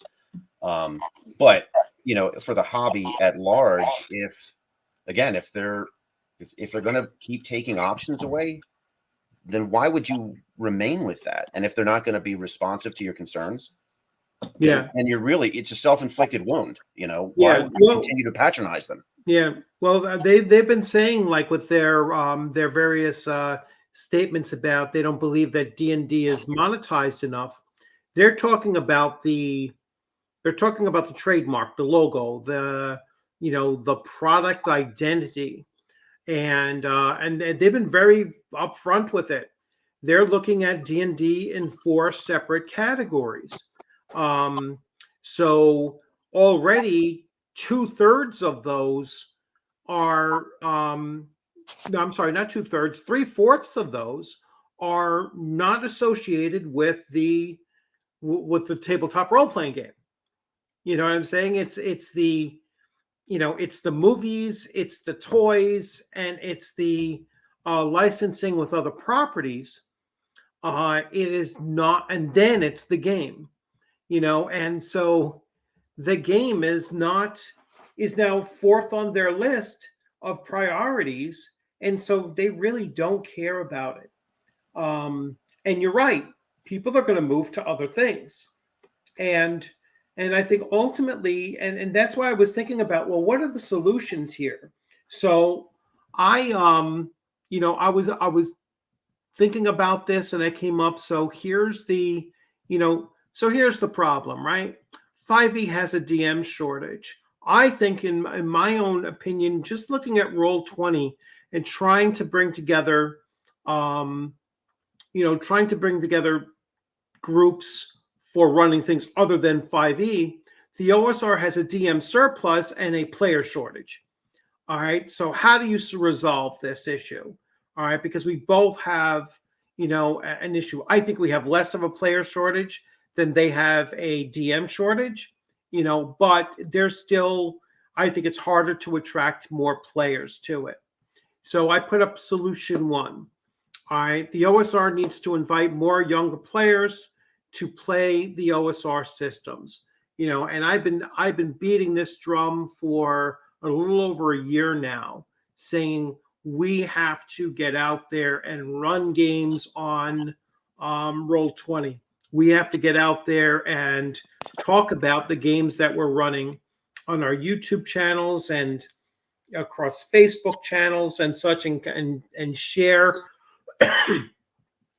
If it's not live play, it's you're sharing just recaps, campaign recaps, or session recaps that I think more people are more comfortable with participating in them, and more people are going to sit there and potentially listen to that than sit through a 2 or 3 hour long, watching somebody else play a game.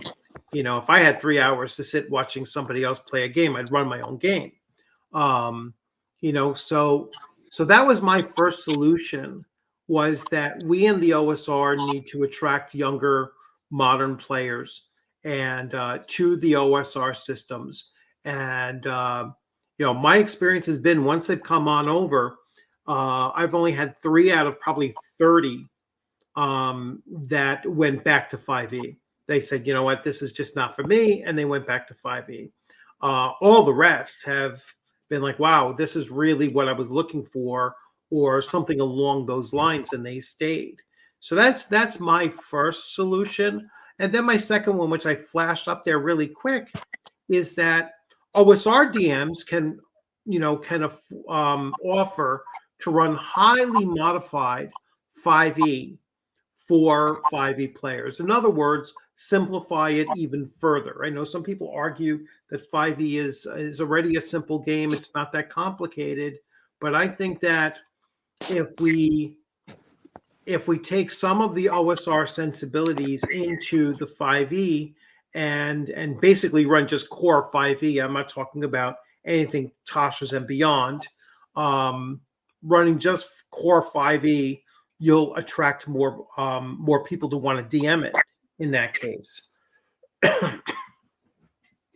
Oh, I agree 100%. And I think channels like Questing Beast, channels like here with Unchained and Unabridged, I think channels like the Dungeon Minister, where he runs his family through, he's an English Anglican priest, Father Aaron. He's a good friend of mine.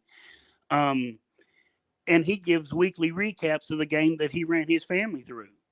And it's very entertaining. The Dungeon Delver is another channel where there's great conversations, and they do actual plays of First Edition, Classic Traveler, and Gamma World on, I think it's Tuesdays, Wednesdays, and Fridays. And there are plenty of channels out there, and I believe Questing Beast, I believe, and I think Daniel from Bandits Keep, those two need to be our two bannermen for this cause, because the younger generation is kind of getting tired of being told, no, this isn't your game, this is our game, and we tell you how to play our game. And they're starting to find channels like Questing Beast, and they're starting to find channels like the Bandits Keep, where they're introduced to a simpler way of playing the game. And then, down through the rabbit hole, will they come across Unchained and Unabridged, and they go, oh, okay. And then, because this channel is filled with great advice and great conversations, because I've been a sub to this channel for a while. And, through there, they run across Dungeon Minister, they run across the Dungeon Delver, and they can slowly become more immersed. And I think that will happen in time. But I think what I would love to see happen would be almost like a coalition, where the different YouTube channels that all, talk about the, using air quotes, OSR, which is basically just the older editions and the mindset that comes with playing the older editions of freedom. Mm-hmm. To have a coalition of sorts where they're constantly feeding people other alternatives of, hey, and if you like this, you might want to check out these channels. Mm-hmm. And that way a rising tide, would raise all ships and introduce even more younger people to the older editions. And because it's been my experience that, because I ran some 5th edition kids, and I say kids, they were between 18 and 23, the group was, and I ran them through Mulvey Basic, right? Just a simple adventure that I rolled up in front of them, and here we go. And they rolled up their characters, and the look on their faces when I said, you don't have to look on your character sheet for a skill or a feat, you just tell me what you want to do. Right.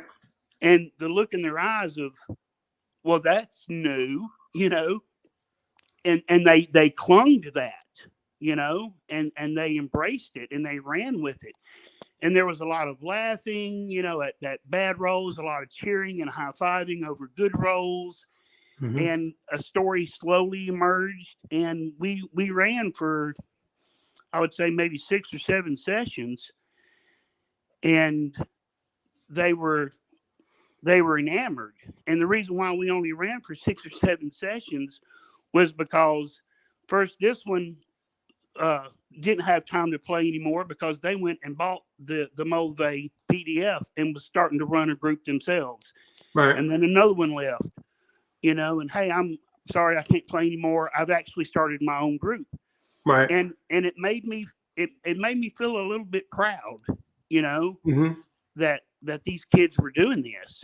And these were kids, by the way, that had zero DMing experience. Right. And all it took was somebody to sit down and say, hey, look, these are the base mechanics. This is how I'm going to roll it. This is how and basically walking them through the process of let's create a world together, through these random charts, right? And let the players fill out the rest with their cross table talk.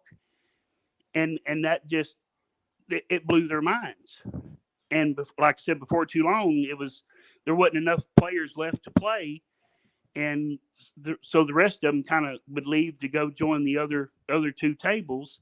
And I was left with no players, but that didn't bother me at all because they were still playing and they were kind of evangelizing a little bit, the older system. And I get texts from them from time to time, or they'll DM me on Twitter and say, hey, thanks for showing us Basic. I've introduced some more of my friends to Basic from 5e, and we're having a blast. And we're running Keep on the Borderland, or hey, we're the Isle of the Unknown is what we're playing, and it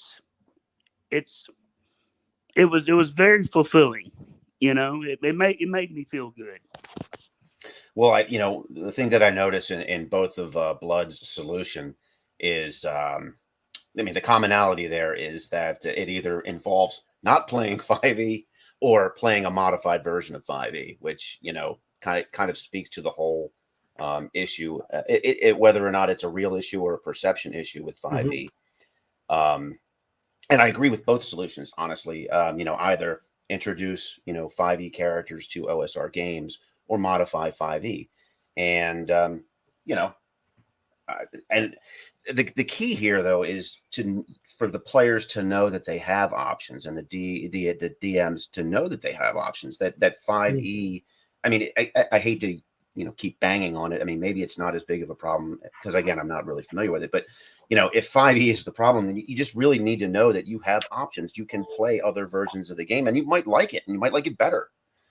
Or you might try an older version of the game, find something about that you like, and apply it to 5e. Yeah. Well, there's there are 2 separate phases of 5e. And people will oftentimes separate them. So there's a difference between the core books of 5e. Mm-hmm. So basically 5e 2014 through about 2017-ish or so. And then beginning with Tasha's Cauldron of Everything, that is when I think 5e takes a tremendous turn.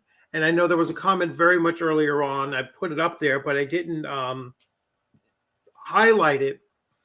That coincided with Mike Merles, who was an old school guy, even though he was young. And once he was removed as the lead for Dungeons and Dragons and replaced by either Chris Perkins or Jeremy Crawford or both, that's when 5e took this big turn. And that's when you started to see the real, push back on rulings over rules, and, that there's, Crawford has even come out and said there was nothing canon prior to 2014, so that's kind of the direction they've gone. And so there are really 2 segments of 5e that you'd have to consider.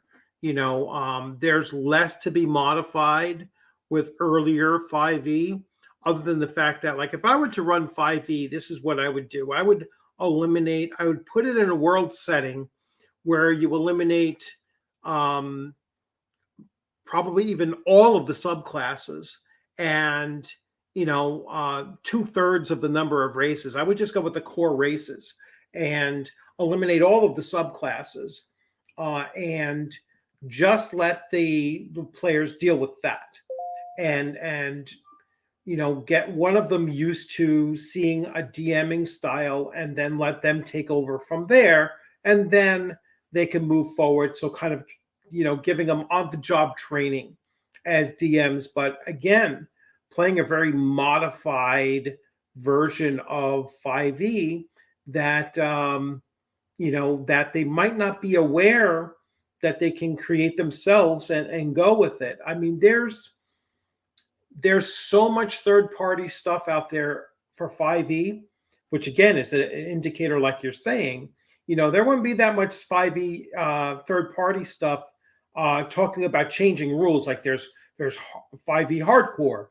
There's various other tweaks and such to the system that wouldn't exist if the system didn't have a problem. And I think those problems go basically from Tasha's on forward, rather than pre Tasha's cauldron of everything. Well, take a look at the comment here right now from DPS about tell me what you want to do. We had 5e players reject that concept, that they don't like to bargain with the DM. I mean, that speaks to a cultural issue, Yes. like they don't want to deal with you as the DM to help jointly resolve an issue. They just want a rule. What's the rule? Yeah. So I don't have to interact with you, and or ask how to address this. And I think that's like I said, a cultural. We talked about that, or we touched on it earlier. Yeah. It's like, well, if you're removing that element of, as he put it, bargaining with the DM, that's part of the interaction. That's part of the fun. It is jointly coming up with a solution, or an attempt at a solution for whatever the problem is you're facing. Yeah. If I'm just mindlessly adjudicating rules, I might as well be a computer. Mm-hmm. And that's not for me. Yeah. So I just wanted to point that out. I don't mean to steal your thunder. Yeah, like he says here, if they're rejecting that concept, that's not something you can fix. You know what I'm saying? They won't fix their own community and get people to want to DM that. Right, and that's not necessarily a problem with the game. Yeah, no, that's the culture. But right. But the game. Well, the game feeds into that culture. Some of that culture, yes. Yeah. It's okay. And it's from. I used to be a sales and marketing consultant. I traveled the world doing that, and it's taking a step back and putting on my consulting glasses and looking at what they're doing and how they're promoting themselves and marketing. They are going in, and I applaud the mindset, because they're trying to target those that are quote left out of mainstream. Because let's face it, when we were in the 70s and 80s and we were nerd kids that enjoyed Buck Rogers and Battlestar Galactica and Star Wars, we were the nerd kids. That's just kind of, we definitely weren't mainstream, that's for sure. No. Right. Yeah. And we took a little bit of pride in that, right? Well, that's what they're trying to, I think, from how they're marketing, get back to. But their demographic that they seem to be targeting from like a business point of view is so incredibly small. And it's like they market themselves one way, that they say, well, we want to be inclusive of everybody. Well, yeah, D&D's always been inclusive. Mm-hmm. It's has always been welcome at any table, or any table I've been at. And so, but then they turn around, they pivot after saying that, and then say, well, the older editions are problematic because of X, Y, and Z. So we don't want to promote them anymore. because that offends this incredibly small demographic of online people that we really want them to be the new face. These are the new nerds that we're using air quotes targeting. Yeah, well, I mean that you can unpack a huge kettle of worms there, and go down a deep rabbit hole if you want to talk about that. But no, I totally agree. Yeah. You are talking about a very small vocal minority that is, kind of come to dominate a lot of the content that is created, at least from my perspective. Yeah. Right. No, that minority on Twitter primarily does have their ear.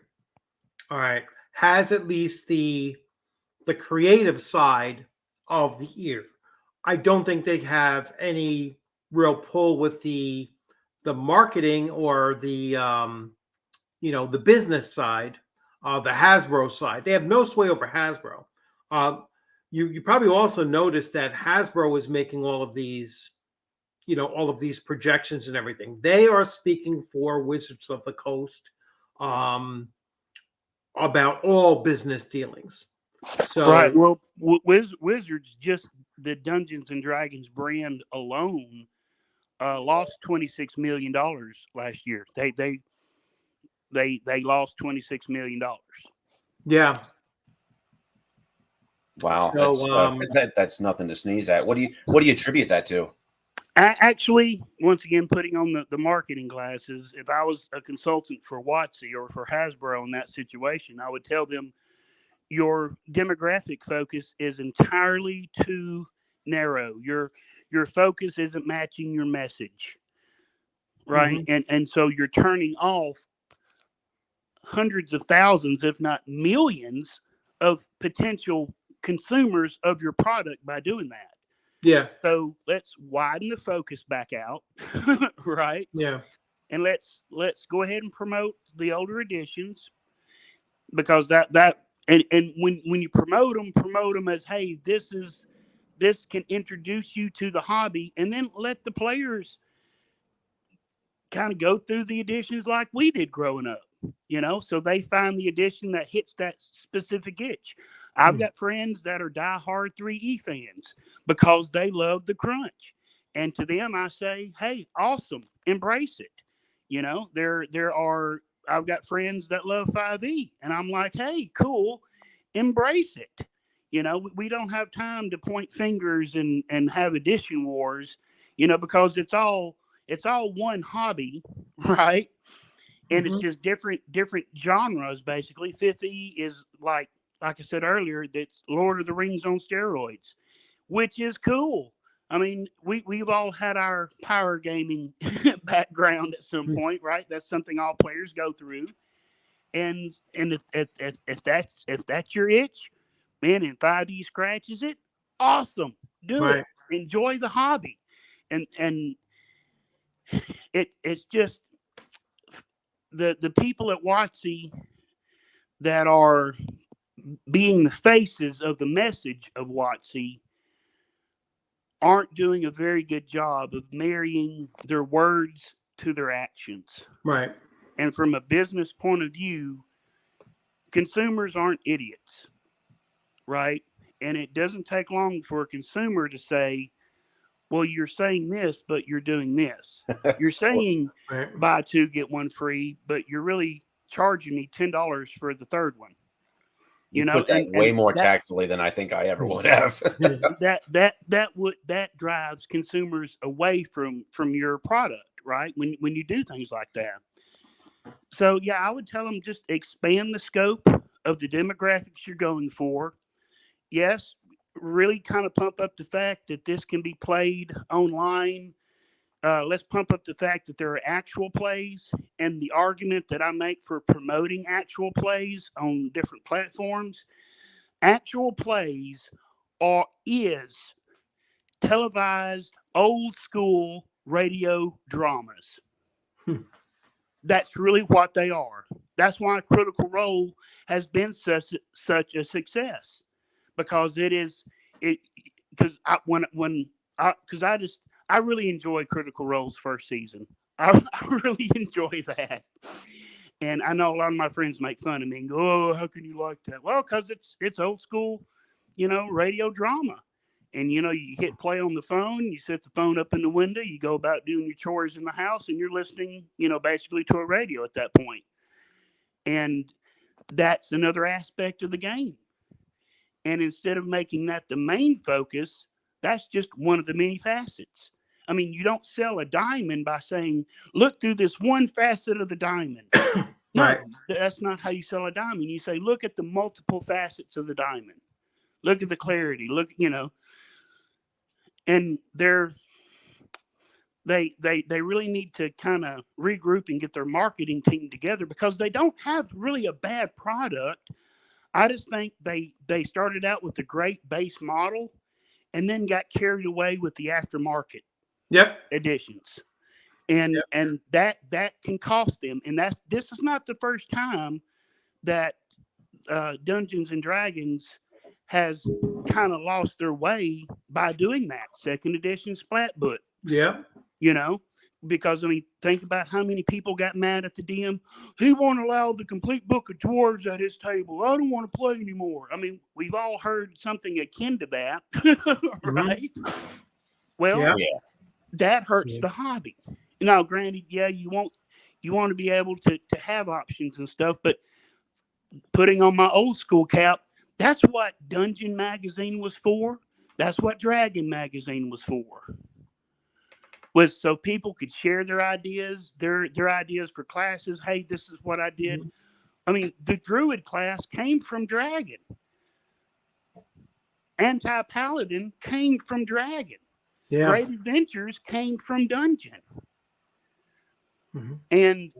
And because it's in a magazine and it doesn't have the official, D&D stamp on it, well, that just kind of lends, people aren't as apt to get upset because I wanted to play Druid from Dragon issue, 69 or whatever, and my DM said no because of this, this, and this.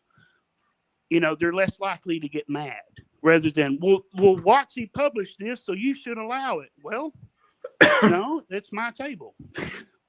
Well, I'm not going to play anymore. You've got to take that out of the equation of the consumer, because that's what keeps people coming back. Sorry to be long-winded. No problem at all. All right. Listen, I'm going to have to wrap this up, any minute now. So both Todd and Wolfpack, thanks for popping in. If any of you didn't get the chance to see it already, I recommend that you take a look at Questing Beast's video on this particular topic. I mean, he really does break this down very, very well. I mean, I have a few things that I not even disagree with him, but I would have added to the issue. And but he really does encapsulate that idea of just the difference between the approach that many modern players have as compared to old school players. And even though he's a young guy, he considers himself an old school guy. So really highly recommend you take a look at that and see, and then just look at some of our insight as well that we've come up with over the last 2 hours, talking about the same topic. I think that they're both different enough, for you to get, a nice, I think, a fuller understanding through this. I see Joe the lawyer is also taking us. Yeah, everybody has been taking a stab at this over the last couple of days. So yeah, I definitely, look around and see some of those other views that are out there. And in particular, look for the ones that are talking about, well, what are the potential solutions here? What are some things that both sides or, Wizards of the Coast could do? Or, how can we? I always look at it from an OSR perspective of saying, how do we get more players to come over to the OSR and see what we do here in a more positive, way. I don't tell people don't play 5e, but I do say, but I think that if you're finding that something's missing there, then take a look over here, because there's much more variety, at least on the OSR side, than there is on Wizards of the Coast. Obviously, they only make one game, and so if you're having an issue filling some kind of a slot there, whether it's player slots or DM slot in their case, then look elsewhere. You might find what you're looking for. So that's where I'm going to leave it off, gentlemen. If you have any last thing that you just wanted to put out there to wrap up. I guess the only thing I would say is I appreciate the fact that you let me on your live stream, and it's been really good talking to both of you. Thank you. Yeah, no, thank you for coming on. And yeah, I do these live streams every once in a while, and I always put it out there. Anybody could join in. I could have up to 10 people.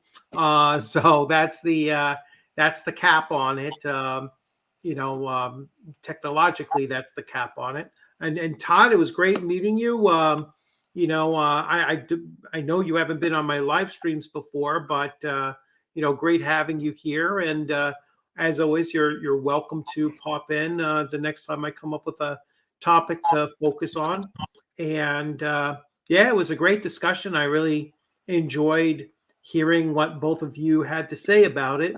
And I, look forward to coming together again on some other topic in the near future. Probably not next week, and next week is almost Christmas, but certainly January is going to open up a lot of time for me to keep on, running these things. So as always, thanks, gentlemen, for joining. Everybody in the comments section, thank you for your comments.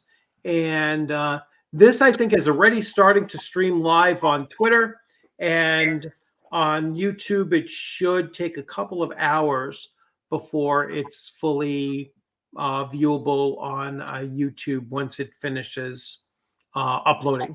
So anyway, thanks, guys, for joining in. I'm going to wrap this up now. Okay, take care. Bye-bye. All right, everybody have a great afternoon. Take care.